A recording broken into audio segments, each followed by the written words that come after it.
బంగాళాఖాతంలో రెండు అల్పపీడనాలు ఏర్పడే అవకాశాలున్నాయి. ప్రస్తుతానికి బంగాళాఖాతంలో ఒక అల్పపీడనం ఏర్పడి ఉంది. దాని వలన మనకు వర్షాలు ఏ విధంగా ఉంటాయనే సమాచారం తెలుసుకుంటాము. ముఖ్యంగా ఆగస్టు 12, 13, 14 తేదీలో వర్షాలు ఏ విధంగా ఉంటాయనే సమాచారం తెలుసుకున్నాము. రెండో అల్పపీడనం కూడా మనకు ఏర్పడే అవకాశాలున్నాయి.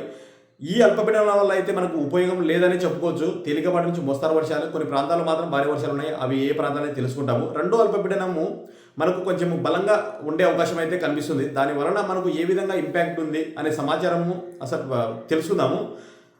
మూడో అల్పపీడనం మనకు సెప్టెంబర్ మొదటి వారంలో ఏర్పడే అవకాశం కనిపిస్తుంది. దాని గురించి అయితే ప్రస్తుతం అప్డేట్ అయితే లేదు. దాని గురించి కూడా పూర్తిగా సమాచారం మనకు మరొక వీడియోలో ఖచ్చితంగా మీకు దాని గురించి తెలియజేస్తాను. ఈ అన్ని టాపిక్స్ని కవర్ చేసుకుంటూ ఈ వీడియోలో డిస్కస్ చేద్దాము. వీడియో నచ్చితే ఒక లైక్ చేయండి. తోటి రైతులకు మిత్రులకు షేర్ చేస్తే వారు కూడా తెలుసుకునే అవకాశం ఉంటుంది. ఓకే, పూర్తిగా సమాచారంలోకి వెళ్ళిపోదాం. ముఖ్యంగా బంగాళాఖాతంలో ఇక్కడ వెస్ట్ బెంగాల్ దగ్గర ఒక అల్పపీడనం అయితే కేంద్రీకృతమై ఉంది. అది మెల్లగా కోల్కతా యూపీ సైడ్ ఉత్తరప్రదేశ్ వైపుకు మళ్ళీ అవకాశం అయితే కనిపిస్తుంది. దాని వలన మనకు పెద్దగా ఇంపాక్ట్ అయితే దాని వలన మనకు పెద్దగా వర్షాలు అయితే లేవు. మనకు ఒకవేళ వర్షాలు ఉన్నాయి కానీ తేలికపాటి నుంచి మోస్తారు వర్షాలు మాత్రమే నమోదయ్యే అవకాశం అయితే ఉంది. కొన్ని ప్రాంతాల్లో మాత్రం మనకు భారీ వర్షాలు, 1 లేదా 2 చోట్ల మనకు భారీ వర్షాలు నమోదయ్యే అవకాశాలు ఉన్నాయి. ఈ అల్పపీడనం వలన ముఖ్యంగా ఉత్తర రాష్ట్రాల్లో మంచి వర్షాలు, మనకు తేలికపాటి నుంచి మోస్తారు వర్షాలు, కొన్ని ప్రాంతాల్లో భారీ నుండి అత్యంత భారీ వర్షాలు నమోదయ్యే అవకాశాలు అయితే ఉన్నాయి. అదేవిధంగా ఈశాన్య రాష్ట్రాలలో కూడా మనకు కొన్ని ప్రాంతాల్లో తేలికపాటి నుంచి మోస్తారు వర్షాలు, మరికొన్ని ప్రాంతాల్లో భారీ నుండి అత్యంత భారీ వర్షాలు నమోదయ్యే అవకాశం అయితే మనకు ఈ అల్పపీడనం యొక్క ఇంపాక్ట్ వల్ల కనిపిస్తుంది. ముఖ్యంగా ఆంధ్రప్రదేశ్ మరియు తెలంగాణలో వర్షాలు ఏ విధంగా ఉన్నాయి, ఆగస్టు 12, 13, 14 తేదీల్లో ఏ విధంగా వర్షాలు ఉన్నాయనే సమాచారం ఇప్పుడు తెలుసుకుందాం.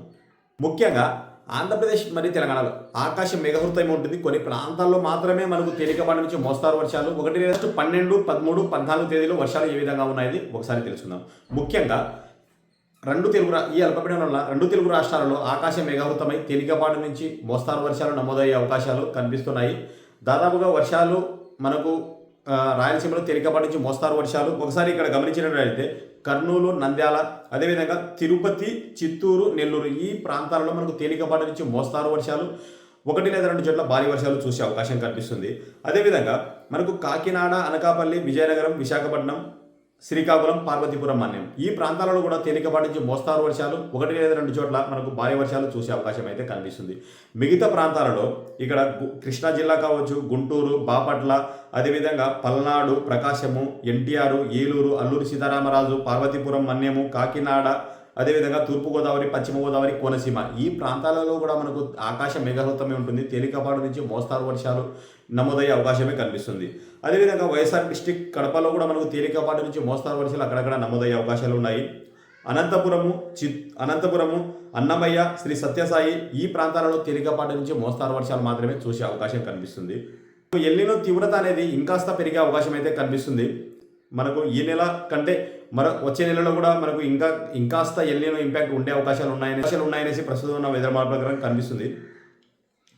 అదేవిధంగా తెలంగాణలో ఆగస్టు 12, 13, 14 తేదీలో వర్షాలు ఏ విధంగా ఉన్నాయో ఒకసారి గమనించినట్లయితే ముఖ్యంగా ఆదిలాబాదు, నిర్మల్, నిజామాబాదు, కామారెడ్డి, వికారాబాదు, మెదక్, సంగారెడ్డి, అదేవిధంగా మహబూబ్ నగర్, నారాయణపేట, వనపర్తి, జోగులాంబ, గద్వాలు, నగర్ కర్నూలు, నల్గొండ ఈ ప్రాంతాలలో తేలికపాటి నుంచి మోస్తారు వర్షాలు, 1 లేదా 2 చోట్ల భారీ వర్షాలు చూసే అవకాశం అయితే ఇప్పుడు చెప్పుకున్న ప్రాంతాల్లో ఉంది. అదేవిధంగా ఖమ్మము, భద్రాద్రి కొత్తగూడెము, ములుగు, జయశంకర్, భూపాలపల్లి, మంచిర్యాల్, కొమరంభీం, ఆసిఫాబాద్ ఈ ప్రాంతాలలో కూడా మనకు తేలికపాటి నుంచి మోస్తారు వర్షాలు, కొన్ని ప్రాంతాల్లో భారీ వర్షాలు చూసే అవకాశం కనిపిస్తుంది.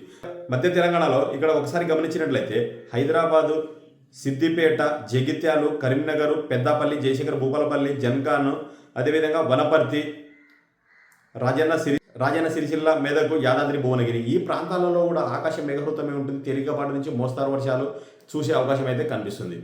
తెలుగు రాష్ట్రాల వాతావరణ సమాచారం వీడియో నచ్చితే ఒక లైక్ చేయండి. ఇలాంటి సమాచారం తెలుసుకోవాలనుకుంటే మన ఛానల్ని సబ్స్క్రైబ్ చేయండి. మరి